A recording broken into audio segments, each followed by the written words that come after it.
First విడత డబ్బులు పడ్డాయి.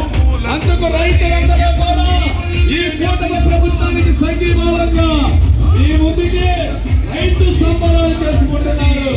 అడిగో వస్తున్నారు, నాగలు పట్టిన రైతులు మీ ముందుకు వస్తున్నారు.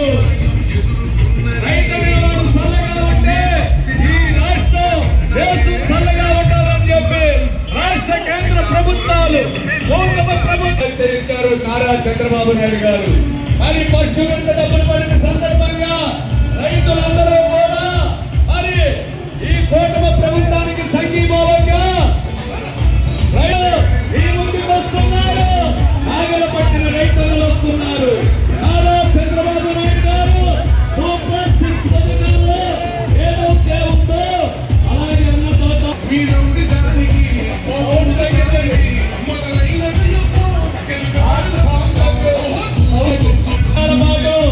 ఎన్డీఏ ప్రభుత్వం పరిపాలనలో మరి రైతుల్ని అనేక రకమైన విధాలుగా ఆదుకోవడం జరిగింది. అలాగే రైతులందరూ కూడా ఈ రోజు సంఘీభావంతో మరి రాష్ట్ర కూటమి ప్రభుత్వానికి సంఘీభావంతో ఈ ర్యాలీని ఏర్పాటు చేయడం జరిగింది. అదిగో రైతులు వస్తున్నారు, ఈ ముందుకు వస్తున్నారు. ఈ రాష్ట్ర ప్రభుత్వానికి సంఘీభావంగా ఈ ర్యాలీని కొనసాగిస్తున్నారు.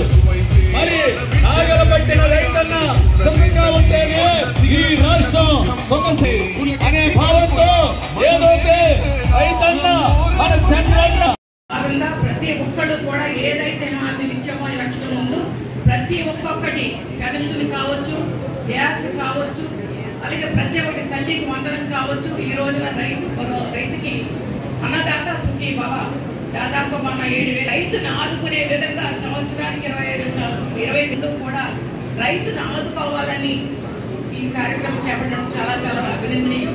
ముఖ్యంగా అందులో భాగంగానే మనం చాలా బ్రహ్మాండంగా మనం చేయడం జరిగింది.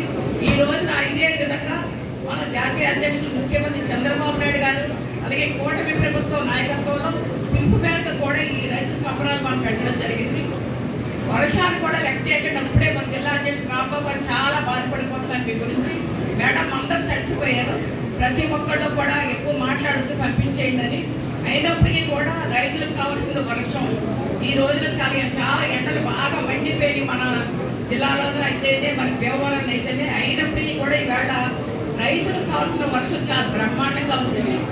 చాలా పొలాలు కావచ్చు, రైతులు కావచ్చు, చాలా ఏదైతే మన సంబరాలు జరుపుకుంటున్నామో దానికి అనుగుణంగా ఈవేళ వాతావరణం ఉంది. కాబట్టి మీరందరికీ మరొకసారి ధన్యవాదాలు తెలియజేసుకుంటూ, ముఖ్యంగా మనందరం కూడా కూటమి ప్రభుత్వంలో ప్రతి ఒక్కళ్ళు కూడా సంక్షేమ అభివృద్ధి ధ్యేయంగా ఏదైతే చంద్రబాబు నాయుడు గారు, పవన్ కళ్యాణ్ గారు, నరేంద్ర మోడీ గారు పనిచేస్తున్నారో రాష్ట్రంలో, దేశంలో, మనం కూడా మన నియోజకవర్గంలో రైతులకు కావచ్చు, పేదవాళ్ళకి కావచ్చు, ఎవరికైనా సరే ప్రతి ఒక్కరికి కూడా దగ్గర అందుబాటులో ఉండి వాళ్ళకి అనుగుణంగా మనం పనిచేసి కూటమి ప్రభుత్వ నాయకత్వంలో మనందరం కూడా పార్టీలకు మంచి పేరు తెచ్చే విధంగా అదే విధంగా ఈవేళ ఏసీ చైర్మన్గా కూడా ప్రమాణ స్వీకారం ఛార్జీ తీసుకున్న కమిటీ సభ్యులకు కూడా ఈ విధంగా రైతులకు ఉపయోగపడాలి, రైతు అవసరాలు చూడాలని మరొకసారి కోరుకుంటూ వేదిక